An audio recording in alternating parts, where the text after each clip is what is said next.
IPC news ముందుగా headlines. తమిళనాడులోని కన్యాకుమారి పర్యటనకు వెళ్లిన ప్రధాని మోదీ స్వామి వివేకానంద ధ్యానం చేసిన వివేకానంద రాక్ మెమోరియల్ వద్ద 45 గంటలు ధ్యానం చేయనున్న ప్రధాని. ధ్యానానికి ముందు భగవతి అమ్మన్ ఆలయంలో మోదీ ప్రత్యేక పూజలు.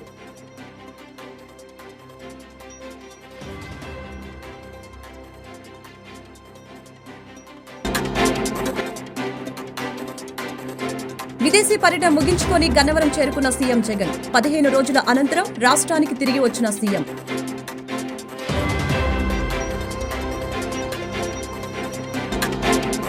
ఏపీ ప్రభుత్వ సలహాదారు సజ్జలపై కేసు నమోదు. సజ్జలపై టీడీపీ నేత దేవినేని ఉమా, లాయర్ గూడపాటి లక్ష్మీనారాయణ ఫిర్యాదు. సజ్జలపై కేసు నమోదు చేసిన తాడేపల్లి పోలీసులు. ప్రింటింగ్ అండ్ స్టేషనరీ డీజీగా పదవి బాధ్యతలు చేపట్టిన ఏబీ వెంకటేశ్వరరావు. 5 ఏళ్ల తర్వాత మళ్లీ పోస్టింగ్లోకి ఏబీ వెంకటేశ్వరరావు బాధ్యతలు స్వీకరించిన రోజే పదవి విరమణ చేయవలసిన పరిస్థితి వచ్చిందని ఏబీ వెల్లడి. విదేశీ పర్యటన ముగించుకొని సీఎం జగన్ భారతి దంపతులు రాష్ట్రానికి వచ్చారు. నిన్న రాత్రి వారు లండన్ నుంచి తిరుగు ప్రయాణమయ్యారు. ఈ రోజు ఉదయం గన్నవరం విమానాశ్రయానికి వారు చేరుకున్నారు. కాగా ఎన్నికలతో బిజీగా గడిపిన జగన్ ఈ నెల 17న లండన్ పర్యటనకు వెళ్లారు. అక్కడి నుంచి కుమార్తెలతో కలిసి ఫ్రాన్స్, స్విట్జర్లాండ్ లో ఆయన పర్యటించారు. 15 రోజుల అనంతరం రాష్ట్రానికి తిరిగి వచ్చారు. రాష్ట్ర ప్రభుత్వ ప్రధాన సలహాదారుడు సజ్జల రామకృష్ణారెడ్డిపై క్రిమినల్ కేసు నమోదైంది. టీడీపీ న్యాయవాది గుడిపాటి లక్ష్మీనారాయణ, మాజీ మంత్రి దేవినేని ఉమామహేశ్వరరావులు ఇచ్చిన ఫిర్యాదుల నేపథ్యంలో సజ్జలపై తాడేపల్లి పోలీసులు కేసు నమోదు చేశారు. వైసీపీ పోలింగ్ ఏజెంట్లను రెచ్చగొట్టే విధంగా సజ్జల చేసిన వ్యాఖ్యలపై లక్ష్మీనారాయణ, మాజీ మంత్రి దేవినేని ఉమామహేశ్వరరావు, టీడీపీ నేతలు నిన్న ఫిర్యాదు చేశారు. 2 రోజుల క్రితం వైసీపీ కేంద్ర కార్యాలయంలో సజ్జల రెచ్చగొట్టే వ్యాఖ్యలు చేశారు. సజ్జలపై ఐపీసీలోని U/S 153, 505(2), ఐపీసీ 125, ఆర్పీఏ 1951 కింద కేసు నమోదు చేశారు. ఈ మేరకు న్యాయవాది లక్ష్మీనారాయణకు పోలీసులు సమాచారం ఇచ్చారు.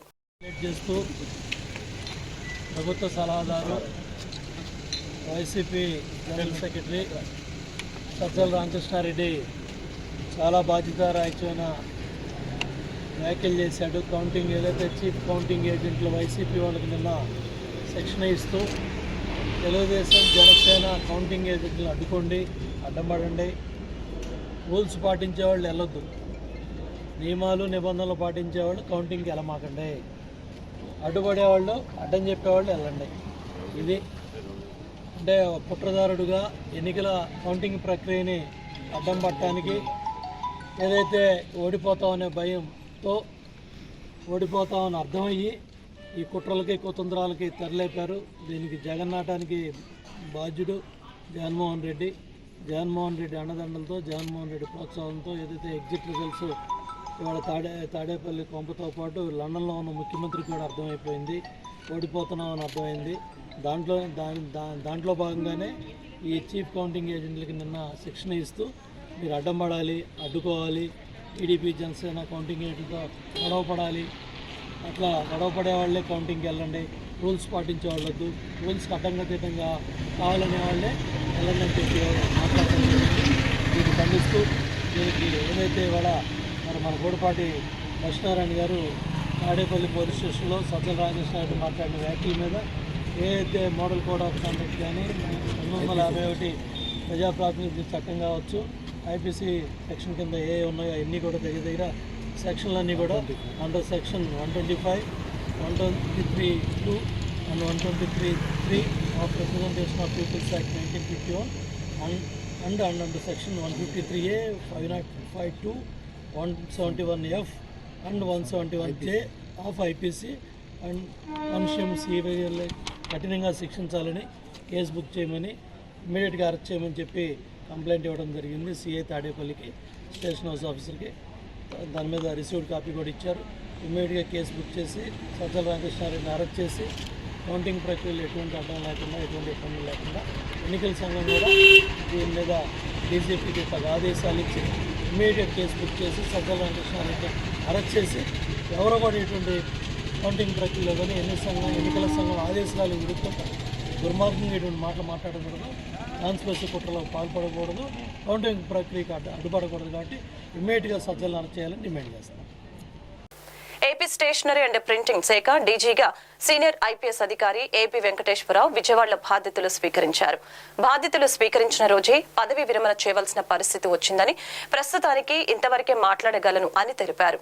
ప్రభుత్వ ఉద్యోగిగా వివాదాస్పద అంశాలు మాట్లాడలేనని ఇన్నాళ్లు తోడుగా ఉండి ధైర్యం చెప్పిన శ్రేయోభిలాషులకు కృతజ్ఞతలు తెలిపారు. ప్రింటింగ్ అండ్ స్టేషనరీ డీజీగా ఆయనను నియమిస్తూ ప్రభుత్వం శుక్రవారం ఉత్తర్వులు జారీ చేసిన విషయం తెలిసిందే. హైకోర్టు ఉత్తర్వుల మేరకు ఈ ఉదయం ఆయనపై సస్పెన్షన్ను ఎత్తివేస్తూ ఆదేశాలు జారీ చేసిన ప్రభుత్వం ఆ తర్వాత కాసేపటికే పోస్టింగ్ ఇచ్చింది. కాగా తాజాగా బాధ్యతలు చేపట్టిన ఏబీవీ కొన్ని గంటల్లోనే పదవి విరమణ చేయనున్నారు. బాధ్యతలు స్వీకరించిన అనంతరం ఏబీ వెంకటేశ్వరరావు మీడియాతో మాట్లాడారు. బాధ్యతలు స్వీకరించిన రోజే పదవి విరమణ చేయవలసిన పరిస్థితి వచ్చిందని అన్నారు. ప్రస్తుతానికి ఇంతవరకే మాట్లాడగలను. ప్రభుత్వ ఉద్యోగిగా వివాదాస్పద అంశాలు మాట్లాడలేను. ఇన్నాళ్లు తోడుగా ఉండి ధైర్యం చెప్పిన శ్రేయోభిలాషులకు కృతజ్ఞతలు తెలుపుతున్నాను అని తెలిపారు. ప్రధాని మోదీ ఆధ్వర్యంలో భారతదేశం ఈ 10 సంవత్సరాల్లో ఆర్థిక శక్తిగా ఎదిగిందని బీజేపీ ఏపీ రాష్ట్ర అధ్యక్షురాలు దగ్గుపాటి పురంధేశ్వరి తెలిపారు. ప్రధాని స్థానంలో మోడీ ఉంటేనే ప్రపంచంలో తగిన స్థానంలోకి భారతదేశం వస్తోంది. మోడీ ఆధ్వర్యంలో ఆర్థిక శక్తిగా 3వ స్థానంలోకి భారత్ వస్తుందని తెలిపారు. కేంద్ర ప్రభుత్వం ఆంధ్రప్రదేశ్లో 60,000 కోట్ల రూపాయలతో రోడ్ల నిర్మాణం చేపట్టిందని తెలిపారు. బీజేపీ ప్రభుత్వం పేదలకి ఇళ్ల నిర్మాణం, మరుగుదొడ్ల నిర్మాణం చేపట్టారు అని ఆమె గుర్తు చేశారు. బీజేపీ సిద్ధాంతం ఒకటే, ముందు దేశం, ఆ తర్వాత పార్టీ, ఆ తర్వాతే వ్యక్తి. అందుకే రాష్ట్ర అధ్యక్షురాలు పదవిలో నేనున్నా లేకపోయినా దేశం కోసం, బీజేపీ కోసం మనమందరం కలిసికట్టుగా పనిచేయాలి అని పురంధేశ్వరి పిలుపునిచ్చింది. ఇక బీజేపీలో ఎవరైనా కష్టపడి పనిచేస్తారో వారిని గుర్తించి అందరికీ సముచిత స్థానం కల్పిస్తామని పురంధేశ్వరి వెల్లడించింది. ముస్లిం మైనార్టీ మహిళలకి సోదర భావంతో మోడీ అండగా నిలిచారు. మైనార్టీ మహిళలకి కుటుంబ పెద్దగా మోడీ ఒక సాహసోపేతమైన నిర్ణయం తీసుకున్నారు. భారత సైనికులపై ఉగ్రవాదులు చేస్తున్న దాడుల్ని ఖండించి సర్జికల్ స్ట్రైక్ చేసిన గొప్ప నాయకుడు ప్రధాని మోదీ అని ఆమె చెప్పుకొచ్చారు. బాలరాముడి నిర్మాణం చేపడితే రక్తసిక్తం చేస్తామని ప్రతిపక్షాలు విమర్శలు చేశాయి. కానీ రాముడి ఆశీస్సులతో ప్రశాంతమైన వాతావరణంలో మోడీ బాలరాముడి మందిరం నిర్మాణం చేపట్టారు. అయోధ్యలో బాలరాముడి మందిర నిర్మాణం 370 ఆర్టికల్ రద్దు చేసి మోడీ చరిత్రలో నిలిచారని దగ్గుపాటి పురంధేశ్వరి వెల్లడించారు.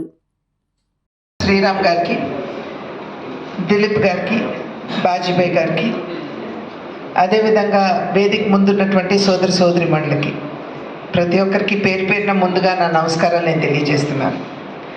ఈనాడు ఇంత పెద్ద సంఖ్యలో పార్టీలో చేరినటువంటి వారందరినీ నాకు కల్పించినందుకు ముందుగా నేను శ్రీరామ్ గారికి నా ధన్యవాదాలు నేను తెలియజేస్తున్నాను. నిన్నగాక మొన్న ఫోన్ చేసి ఇట్లా అందరినీ పరిచయం చేయాలి అని చెప్పి అనుకుంటున్నాను, మీరు సమయం ఇస్తే అని చెప్పి అడిగినప్పుడు నాకేమి ఇబ్బంది లేదు శ్రీరామ్ గారు, ఫలానా రోజు నేను విజయవాడకు వస్తున్నాను కనుక మర్నాడు పొద్దున్నే మనం 10 గంటలకల్లా కార్యక్రమాన్ని ఆఫీస్లో పెట్టుకుందామని చెప్పి నేను తెలియజేయడం జరిగింది. అయితే ఆ సందర్భంలో ఇంత పెద్ద సంఖ్యలో వస్తారు అనేటువంటి ఆలోచన నాకు ఇసుమంత కూడా లేదు. ఏదో 30-35 మంది వస్తారేమో అని చెప్పి అనుకున్నాను. కానీ వాళ్ళ దగ్గర ఒక 100 మంది కొత్తగా పార్టీలో చేరినటువంటి వారు, ఇది నిజంగా సంతోషం కలిగిస్తుంది. నేను శ్రీరామ్ గారికి కూడా నేను ధన్యవాదాలు తెలియజేస్తున్నాను. ఎందుకంటే సాధారణంగా కొత్త వారిని పార్టీలోకి తీసుకురావాలంటే అంతకు ముందు ఉన్నటువంటి వాళ్ళు ఒకంత ఆలోచిస్తారు. కొత్త వాళ్ళు వస్తారు, ఒకవేళ వారిలో సామర్థ్యం ఉన్నటువంటి వారు ఉండొచ్చు, అప్పుడు నా పదవికి ఎసరేమో అనేటువంటి భావన చాలా మందిలో ఉండకపోదు. కానీ దానికి భిన్నంగా సామర్థ్యం ఉన్నటువంటి వారిని, సుదీర్ఘమైనటువంటి రాజకీయ అనుభవం ఉన్నటువంటి వారిని, పదవులు చేసినటువంటి వారిని గుర్తించి వారిని అందరినీ పార్టీలోకి తీసుకుని వచ్చి, ఇందాక నేను వస్తున్నటువంటి సందర్భంలో నేను చెప్పాను శ్రీరామ్ గారితో, శ్రీరామ్ గారు మీరు బ్రహ్మాండంగా తీసుకొచ్చారండి, మీకు నేను నా అభినందన తెలియజేస్తూనే మీ బాధ్యతని కూడా నేను గుర్తు చేస్తున్నాను. వచ్చిన వారందరికీ కూడా సముచితమైనటువంటి గౌరవాన్ని ఇవ్వాల్సినటువంటి బాధ్యత ఇప్పుడు మీ మీద ఉన్నది అని వారికి తెలియజేసినప్పుడు, లేదమ్మా ఖచ్చితంగా నేను ఆ దిశగా దృష్టి కేంద్రీకరిస్తూ అందరికీ ఏ విధంగా న్యాయం చేయగలను అనేటువంటి అంశం మీద ఖచ్చితంగా నేను దృష్టి సారిస్తానని చెప్పి శ్రీరాములు గారు చెప్పడం జరిగింది. వారి యొక్క చతురత మీద నాకు ఏమాత్రం కూడా అపనమ్మకం లేదు. ఖచ్చితంగా వారు అందరికీ కూడా న్యాయం చేసే దిశగానే అడుగులు వేస్తారు అని చెప్పి నేను గట్టిగా విశ్వసిస్తున్నటువంటి విషయం. ఇందాక మాట్లాడుతున్నటువంటి సందర్భంలో చాలామంది చెప్పారు, నువ్వు పార్టీలోకి రా రా రా అని చెప్పి మా మీద ఒత్తిడి పెట్టారని ఒకరు చెప్తే, ఇంకొకరు అసలు ఎక్కడికన్నా వెళ్ళినప్పుడు శ్రీరామ్ గారు కనపడితే ఒకంత దూరం మేము జరిగేవాళ్ళం, ఎందుకంటే మా మీద ఒత్తిడి పెట్టేవారు అని చెప్పి చెప్పడం జరిగింది. ఇది సాధారణంగా మనం రాజకీయ నాయకులు ఒకంత తక్కువగా మనం చూసేటువంటి అంశం. ఎందుకంటే ఇందాక అన్నట్లుగా ఏమో నాకే ఇబ్బంది కలుగుతుంది అనేటువంటి ఒక భావన, కానీ ఆ భావనకి ఏమాత్రం కూడా తావు లేకుండా మంచి వాళ్ళని ఏ విధంగా పార్టీలోకి తీసుకుని రావాలి, ఏ విధంగా పార్టీని బలోపేతం చేయాలి అనేటువంటి అంశం మీద దృష్టి కేంద్రీకరించడం జరిగింది. కనుక మీ అందరికీ కూడా అర్థమై ఉంటుంది, ఇందాక మాట్లాడుతున్నటువంటి సందర్భంలో చెప్పారు, భారతీయ జనతా పార్టీ మంచి పార్టీ అనేటువంటి విశ్వాసం మా అందరికీ ఉన్నది అని చెప్పి ఇందాక ఒకరిద్దరు మాట్లాడుతున్నటువంటి సందర్భంలో కూడా చెప్పినటువంటి విషయం. ఖచ్చితంగా నేను ఈ సభా మాధ్యమంగా, ఈ వేదిక మాధ్యమంగా మీ అందరికీ తెలియజేసేటువంటి విషయం, అనేక సందర్భాల్లో భారతీయ జనతా పార్టీ ఇతర రాజకీయ పార్టీల కంటే భిన్నమైన పార్టీ అని చెప్తూ ఉంటాం. ఇవాళ దేశంలో దగ్గర దగ్గర 1700 చిన్న పార్టీలు కావచ్చు, పెద్ద పార్టీలు కావచ్చు, జాతీయ పార్టీలు కావచ్చు, ప్రాంతీయ పార్టీలు కావచ్చు, ఇవాళ మన దేశంలో ఉన్నాయి. కానీ భారతీయ జనతా పార్టీ ఈ పార్టీలన్నింటికంటే కూడా భిన్నమైన పార్టీ అని చెప్పి మేము చాలా సగర్వంగా చెప్పుకుంటూ ఉంటాం. కారణం లేకపోలేదు. చాలామంది అంటూ ఉంటారు, మీరు కూడా రాజకీయ పార్టీనే కదా, మీరు కూడా ఎన్నికల్లో పోటీ చేయాలనుకుంటారు, అధికారంలోకి రావాలనుకుంటారు, మీకు వేరే పార్టీలకి తేడా ఏమిటి అని చెప్పి అనేక సందర్భాల్లో మమ్మల్ని ప్రశ్నించారు. తేడా ఏమిటంటే, భారతీయ జనతా పార్టీ కూడా ఇతర రాజకీయ పార్టీల్లాగానే ఎన్నికల్లో పోటీ చేయాలి, అధికారంలోకి రావాలి అని బాగా ప్రయత్నం చేస్తుంది.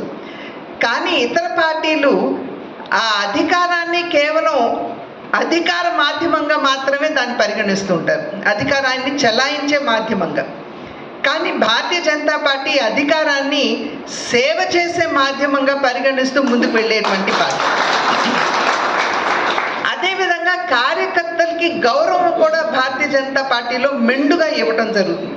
సాధారణంగా ఇతర పార్టీలు కనుక మనం చూసినట్లయితే తండ్రి తర్వాత కొడుకు, కొడుకు తర్వాత ఆ తర్వాత మనం వరుసగా చూసినట్లయితే ఏ పార్టీ అయినా సరే చాలా వరకు, అతి తక్కువ పార్టీలు ఏమైనా తేడాగా ఉంటాయేమో కానీ చాలా వరకు మెజారిటీ మన దేశంలో ఉన్నటువంటి పార్టీలు కనుక మనం చూసినట్లయితే కుటుంబ నేపథ్యం కలిగినటువంటి నాయకత్వాన్ని మనం చూస్తూ ఉంటాం. ఒకే కుటుంబం, ఆ కుటుంబంలో ఉన్నటువంటి వారసులు అధికారాన్ని చెలాయిస్తూ ఉంటారు. కానీ భారతీయ జనతా పార్టీలో చాలా భిన్నమైనటువంటి వాతావరణాన్ని మీరు అందరూ కూడా అనుభవించబోతున్నారు. ఏమిటంటే, ఇక్కడ కుటుంబ నేపథ్యం ఉన్నటువంటి నాయకత్వం భారతీయ జనతా పార్టీలో తావులేదు. ఏ కార్యకర్త అయినా సరే అంకిత భావంతో పార్టీకి సేవ చేస్తూ, భారతదేశాన్ని తల్లిగా పరిగణిస్తూ ఆ తల్లికి కనుక సేవ చేసినట్లయితే అటువంటి కార్యకర్తకి గుర్తింపు ఇచ్చేటువంటి పార్టీ కూడా Bharatiya Janata party.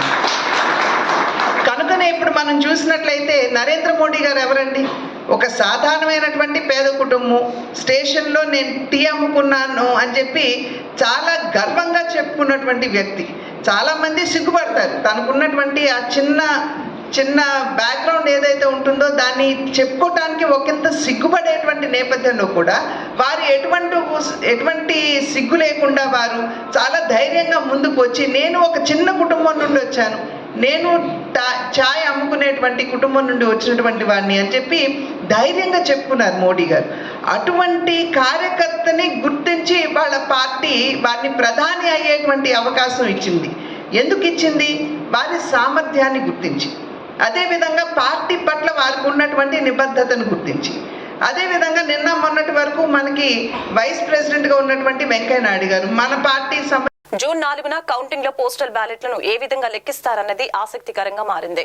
Postal ballot అంశంపై వైసీపీ హైకోర్టును ఆశ్రయించగా పోస్టల్ బ్యాలెట్ పై సీఈఓ ఇచ్చిన మెమోను వెనక్కి తీసుకుంటున్నట్లు హైకోర్టుకు ఈసీ తెలిపింది. దీనితో పోస్టల్ బ్యాలెట్ల లెక్కింపు విషయంలో ఆసక్తికర పరిణామం చోటు చేసుకుంది. పోస్టల్ బ్యాలెట్పై అటెస్టేషన్ అధికారి సీల్ లేకపోయినా పర్వాలేదంటూ ఏపీ సీఈఓ గతంలో ఇచ్చిన మెమోను వ్యతిరేకిస్తూ వైసీపీ ఏపీ హైకోర్టును ఆశ్రయించడం తెలిసిందే. ఆ పార్టీ ఏపీ హైకోర్టులో లంచ్ మోషన్ పిటిషన్ దాఖలు చేసింది. ఈ పిటిషన్ను విచారించిన న్యాయస్థానం వాదనలు విన్నది. ఈ సందర్భంగా ఆసక్తికర పరిణామం చోటు చేసుకుంది. పోస్టల్ బ్యాలెట్ అంశంలో గతంలో ఏపీ సీఈఓ ఇచ్చిన మెమోను వెనక్కి తీసుకుంటున్నట్లు ఈసీ విచారణ సందర్భంగా హైకోర్టు తెలిపింది. అయితే పోస్టల్ బ్యాలెట్లపై తాజా మార్గదర్శకాలతో మరో మెమో ఇవ్వటంపైన వైసీపీ తరపు న్యాయవాదులు అభ్యంతరం చెప్పినట్లు తెలుస్తోంది. Postal ballot declaration form 13A పై అటెస్టింగ్ అధికారి సంతకం చేసి స్టాంపు వేయకపోయినా పర్వాలేదని, అయితే తన హోదాను చేతి రాతతో రాయాలని, అలాంటి పోస్టల్ బ్యాలెట్లను ఆమోదించాలని గతేడాది ఈసీ పేర్కొంది. కానీ ఇటీవల ఏపీ సీఈఓ జారీ చేసిన మెమోలో పోస్టల్ బ్యాలెట్పై గెజిటెడ్ అధికారి సంతకం ఉంటే చాలు, సీల్ లేకపోయినా పర్వాలేదు, హోదాను చేతి రాతతో రాయకపోయినా పర్వాలేదు అనే విధంగా మార్గదర్శకాలు ఉన్నట్లు తెలుస్తోంది. దాంతో ఈసీ నిబంధనలు ఒకలా ఉంటే ఏపీ సీఈఓ మెమో మరోలా ఉందంటూ వైసీపీ ఏపీ సర్కార్ హైకోర్టును ఆశ్రయించింది. ఇప్పుడు మెమోను వెనక్కి తీసుకుంటున్నట్లు ఈసీ హైకోర్టుకు తెలిపిన నేపథ్యంలో జూన్ 4న కౌంటింగ్లో పోస్టల్ బ్యాలెట్లను ఏ విధంగా లెక్కిస్తారన్నది ఆసక్తికరంగా మారింది. ఆంధ్రప్రదేశ్ రాష్ట్ర ఉన్నత న్యాయస్థానంలో న్యాయమూర్తిగా జస్టిస్ ఏబి శేషసాయి అందించిన సేవలు ప్రశంసనీయమని హైకోర్టు ప్రధాన న్యాయమూర్తి జస్టిస్ ధీరజ్ సింగ్ ఠాకూర్ కొనియాడారు. వివిధ న్యాయ కళాశాలలు, విశ్వవిద్యాలయాల్లో విద్యార్థులకు న్యాయపరమైన అవగాహన కల్పించేందుకు జస్టిస్ శేషసాయి కృషి చేశారని తెలిపారు. జస్టిస్ శేషసాయి వారి శేష జీవితం ఆయురారోగ్యాలతో సుఖ సంతోషాలతో సాగాలని జస్టిస్ ధీరజ్ సింగ్ ఠాకూర్ ఆకాంక్షించారు. ఆంధ్రప్రదేశ్ హైకోర్టులో న్యాయమూర్తులుగా సేవలందిస్తున్న జస్టిస్ ఏవి శేషసాయి పదవి విరమణ చేయనున్న నేపథ్యంలో శుక్రవారం హైకోర్టు మొదటి కోర్టు హాల్లో ఘనంగా వీడ్కోలు కార్యక్రమం జరిగింది. ఈ వీడ్కోలు కార్యక్రమంలో హైకోర్టు ప్రధాన న్యాయమూర్తి జస్టిస్ ధీరజ్ సింగ్ ఠాకూర్ మాట్లాడారు. న్యాయమూర్తి జస్టిస్ ఏవి శేషసాయి సేవలను ప్రత్యేకంగా కొనియాడారు. 1962లో పశ్చిమ గోదావరి జిల్లా భీమవరంలో సామాన్య కుటుంబంలో పుట్టిన జస్టిస్ శేషసాయి భీమవరంలో గ్రాడ్యుయేషన్ పూర్తి చేసి పిదప ఏలూరు సిఆర్ రెడ్డి కళాశాలలో న్యాయశాస్త్రం పూర్తి చేసి 1987లో న్యాయవాదిగా ఎన్రోల్ అయ్యారని గుర్తు చేశారు. 2013లో ఉమ్మడి ఆంధ్రప్రదేశ్ హైకోర్టులో అదనపు న్యాయమూర్తిగా, 2014లో న్యాయమూర్తిగా పదోన్నతి పొంది న్యాయమూర్తిగా విశిష్ట సేవలు అందించారని తెలిపారు. జస్టిస్ శేషసాయి సాహసానికి పెట్టింది పేరుగా న్యాయ వ్యవస్థలో అమూల్యమైన సేవలు అందించారని చీఫ్ జస్టిస్ ధీరజ్ సింగ్ ఠాకూర్ పేర్కొన్నారు. పదవి విరమణ చేయనున్న న్యాయమూర్తి జస్టిస్ ఏవి శేషసాయి మాట్లాడుతూ ముందుగా తన న్యాయమూర్తిగా తన కెరియర్లో సహాయ సహకారాలు అందించిన ప్రస్తుత ప్రధాన న్యాయమూర్తి సహా పూర్వపు ప్రధాన న్యాయమూర్తుల్ని న్యాయవాదులు, తన పేషీ అధికారులు, సిబ్బంది ప్రతి ఒక్కరికి ధన్యవాదాలు తెలిపారు. On improving their legal and ethical quotient. Justice Seshasai has disposed of more than 23,000 cases, and while doing so, he has shown his dexterity and legal acumen in all branches of law. His rich experience and knowledge contributed a lot to the development of law, and the judgments rendered by him would continue to guide the legal fraternity in future. Now that Justice Seshasai is demitting his office, all of us will be missing his smile, his warm and vibrant presence, and his good company. Our loss would, however, be certainly a gain for his wife and children, with whom he would be able to spend more time, which they were otherwise deprived of because of Justice Seshasai's commitment to serve the cause of justice. While Justice Seshasai does acknowledge that Mrs. Seshasai was a pillar of strength in his journey as a lawyer and later as a judge, even his children, that is son Bhargav and his daughter Sirisha, would have brought him good luck in his rise in life. While his son Bhargav is showing promise in the profession, he is ready to carry forward the mantle. Daughter Sirisha is set to go to USA for achieving excellence in her field. I thank Justice Seshasai for the immense contribution made by him in the field of law. రాష్ట్ర ప్రభుత్వ ప్రధాన సలహాదారుడు Sajjala Ramakrishna Reddy YCP polling ఏజెంట్లను రెచ్చగొట్టే విధంగా వ్యాఖ్యలు చేశారు. ఈ నేపథ్యంలో ఈ రోజు టీడీపీ సమావేశం అత్యంత ప్రాధాన్యత సంతరించుకోనుంది. కౌంటింగ్ రోజున ఏ విధంగా వ్యవహరించాలి, కౌంటింగ్ ప్రక్రియ ఎలా ఉండబోతుంది తదితర అంశాలపై పూర్తి స్థాయిలో ట్రైనింగ్ ఇవ్వనున్నారు. కౌంటింగ్ రోజు తీసుకోవాల్సిన జాగ్రత్తలపై టీడీపీ దృష్టి సారించింది. ఓట్ల కౌంటింగ్ హాల్లో ఏ విధంగా వ్యవహరించాలి అనే అంశంపై చీఫ్ ఎలక్షన్ ఏజెంట్లకు పార్టీ కార్యాలయంలో శుక్రవారం ట్రైనింగ్ ఇవ్వనున్నారు. జూన్ 4వ తేదీ కౌంటింగ్ రోజు గొడవలు జరిగే అవకాశం ఉంటుంది. ఇప్పటికే వైసీపీ నేతల వ్యాఖ్యల ద్వారా తెలుస్తూ ఉంది. ఓటమి భయంతో వైసీపీ ఏజెంట్లు ఘర్షణలకు దిగబోతున్నారని ఇప్పటికే వెల్లడైంది. ఈ నేపథ్యంలో కౌంటింగ్ హాల్లో తీసుకోవాల్సిన జాగ్రత్తలు ఏ విధంగా వ్యవహరించాలన్న అంశంపై టీడీపీ సీనియర్ నేతలు ఏజెంట్లకు సలహాలు, సూచనలు ఇవ్వనున్నారు. శ్రామిక వర్గ దృక్పథంతో కార్మిక వర్గం తమ హక్కుల కోసం పోరాడాలని ఏపీ హైకోర్టు న్యాయవాది అంకాల పృథ్వీరాజ్ పిలుపునిచ్చారు. కామ్రేడ్ ఎల్వి కుటుంబరావు కార్మికుల హక్కుల కోసం రాజీ లేని పోరాటం నిర్వహిస్తూ ఆటో కార్మికుల హృదయాల్లో ఆపద్ బాంధవుడిగా నిలిచాడని కొనియాడారు. శ్రామిక వర్గ దృక్పథంతో కార్మిక వర్గం తమ హక్కుల కోసం పోరాడాలని ఏపీ హైకోర్టు న్యాయవాది అంకాల పృథ్వీరాజు తెలిపారు. గాంధీనగర్ ప్రెస్ క్లబ్లో ఎల్వి కుటుంబరావు 2వ వర్ధంతి సందర్భంగా ఆయన మాట్లాడారు. కామ్రేడ్ ఎల్వి కుటుంబరావు కార్మికుల హక్కుల కోసం రాజీలేని పోరాటం నిర్వహిస్తూ ఆటో కార్మికుల హృదయాల్లో ఆపద్బాంధవుడిగా నిలిచారని, ఆయన స్ఫూర్తితో కార్మికులు ఐక్యంగా పోరాడాలని అన్నారు. ఇఫ్టు రాష్ట్ర ఉపాధ్యక్షులు ఎం రామకృష్ణ మాట్లాడుతూ కార్మికులు పోరాడి సాధించుకున్న 44 కార్మిక చట్టాలను నరేంద్ర మోదీ ప్రభుత్వం 4 లేబర్ కోడ్స్గా మార్చి కార్మికుల శ్రమని పెట్టుబడిదారులకు తాకట్టు పెట్టిందని ఎద్దేవా చేశారు. 44 కోట్ల మంది అసంఘటిత రంగంగా కార్మికుల జీవన విధానం అగమ్య గోచరంగా తయారైందని విమర్శించారు. సంవత్సరానికి 2 లక్షల ఉద్యోగాలు ఇస్తానన్న మోడీ ఉన్న ఉద్యోగాలను ఓడతీసి ప్రభుత్వ రంగ పరిశ్రమల్ని కారు చౌకగా కార్పొరేట్ కంపెనీలకు దారాదత్తం చేస్తూ ఆదాని, అంబానీల ఆస్తులు లక్షల కోట్లకు పెంచిందని విమర్శించారు. రాష్ట్రంలో వైఎస్ఆర్ ప్రభుత్వం భవన నిర్మాణ మరియు ఆటో రంగాల్లో పనిచేస్తున్న కార్మికుల లబ్ధి కొరకు చేసిన కృషి ఏమీ లేదని, నేటి అనేక కష్టాలు అనుభవిస్తున్నారని అన్నారు. ఎం రామకృష్ణ, భారత కార్మిక సంఘాల సమాఖ్య ఐఎఫ్టియు రాష్ట్ర ఉపాధ్యక్షులు. కామ్రేడ్ ఎల్వి కుటుంబరావు మరణించి మా నుంచి దూరం అయ్యి 2 సంవత్సరాలు కావస్తుంది. ఆయన అనేక సంవత్సరాల పాటు విజయవాడ నగరంలో విద్యార్థి దశ నుంచి మొదలుకొని ఆటో మోటార్ వర్కర్స్ యూనియన్ రాష్ట్ర నాయకుడిగా ఎదిగి అనేక సమస్యల మీద ఆయన పనిచేశాడు. ఒక రకంగా ఆటో కార్మికుల ఆపద్బాంధవుడిగా ఈ విజయవాడ సిటీలో తన పాత్ర మరువలేనిది. అయితే ఆయన ఆశించినటువంటి ఒక నూతన సమాజాన్ని ఏర్పాటు చేయాలని, నూతన ప్రజాస్వామిక విప్లవంలో భాగస్వామ్యం కావాలని ఆకాంక్షించినటువంటి వ్యక్తి. నేడు దేశంలో కేంద్రంలో కానీ రాష్ట్రంలో కానీ ఎన్నికలు వేడి దాదాపుగా ఎన్నికలు ముగిసినాయి.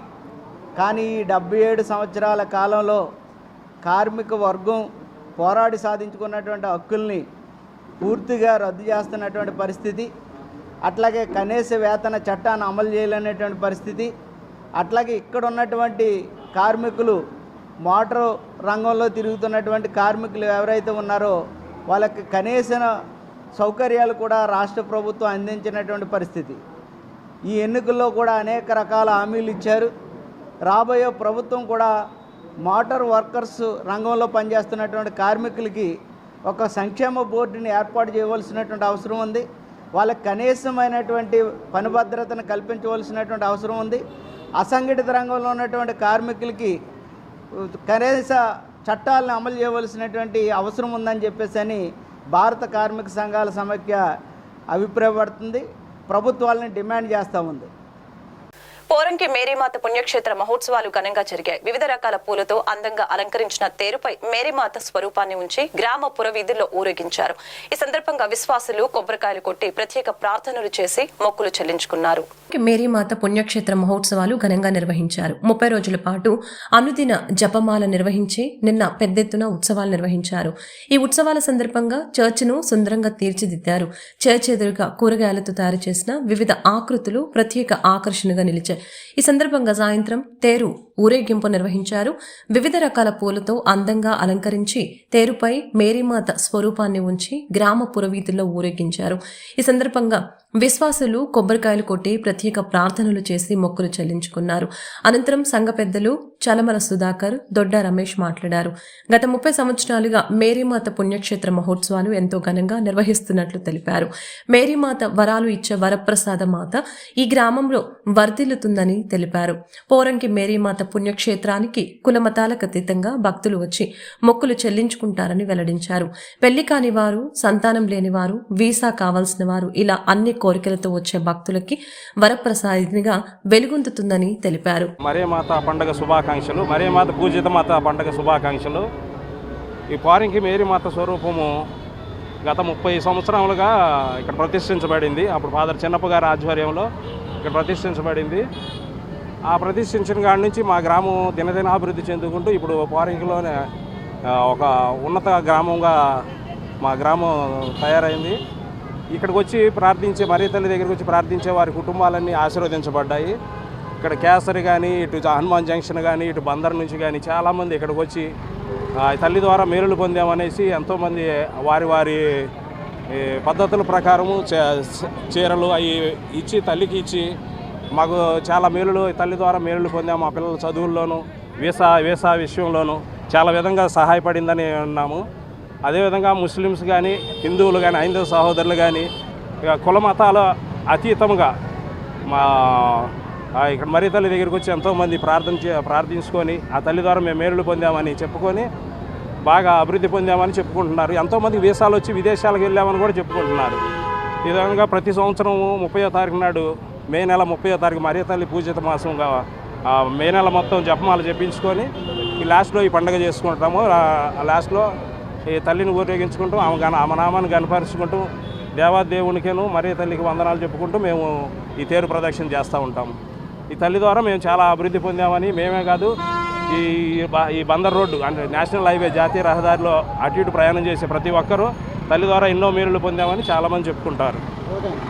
ఎండలు మండిపోతూ ఉన్నాయి. పలు ప్రాంతాల్లో 46 డిగ్రీలకు పైగా ఉష్ణోగ్రతలు నమోదవుతున్నాయి. ఈ నేపథ్యంలో వాతావరణ శాఖ రాష్ట్ర ప్రజలకు చల్లని కబురు చెప్పింది. రాష్ట్రంలో జూన్ 1వ తేదీ నుంచి 3 రోజుల పాటు వర్షాలు కురిసే అవకాశం ఉందని తెలిపింది. నైరుతి రుతుపవనాలు కేరళను తాకాయని వాతావరణ కేంద్రం తెలిపింది. రుతుపవనాలు లక్షద్వీప్ ప్రాంతం మీదుగా కేరళలోకి ప్రవేశించినట్లు వెల్లడించింది.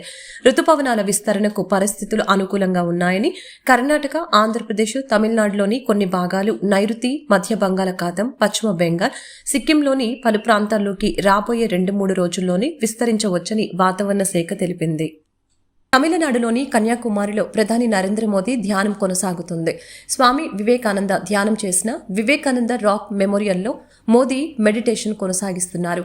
గురువారం సాయంత్రం ధ్యాన ముద్రలోకి వెళ్లిన ఆయన శనివారం మధ్యాహ్నం వరకు అంటే దాదాపు 45 గంటల పాటు ఇక్కడే రేయింబవళ్లో ధ్యానం చేయనున్నారు. అంతకుముందు తాను పోటీ చేస్తున్న వారణాసి లోక్సభ స్థానంలో ప్రచారం ముగించుకున్న ప్రధాని మోదీ తమిళనాడులోని కన్యాకుమారి చేరుకున్నారు. అక్కడ ఆయన ముందుగా భగవతి అమ్మన్ ఆలయంలో ప్రత్యేక పూజలు చేశారు. అమ్మవారికి ప్రదక్షిణ చేసి కొబ్బరికాయ, అరటిపండ్లు సమర్పించారు. ఆలయ పూజారులు ప్రధానికి అమ్మవారి చిత్రపటం అందజేశారు. ఇక ప్రధాని మోదీ పర్యటన సందర్భంగా కన్యాకుమారిలో అధికారులు ప్రత్యేక భద్రత ఏర్పాట్లు చేశారు. కాగా 2019 ఎన్నికలు ముగిశాక కేదార్నాథ్ గుహల్లో ధ్యానం చేసిన ప్రధాని ఈసారి తమిళనాడు కన్యాకుమారిలోని వివేకానంద రాక్ మెమోరియల్ను ఎంచుకున్నారు. వార్తలు ముగించే ముందు ముఖ్యాంశాలు మరొకసారి.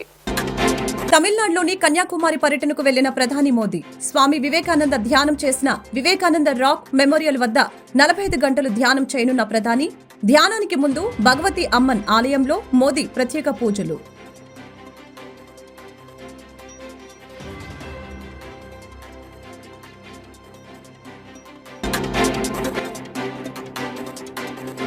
విదేశీ పర్యటన ముగించుకొని గన్నవరం చేరుకున్న సీఎం జగన్ 15 రోజుల అనంతరం రాష్ట్రానికి తిరిగి వచ్చిన సీఎం.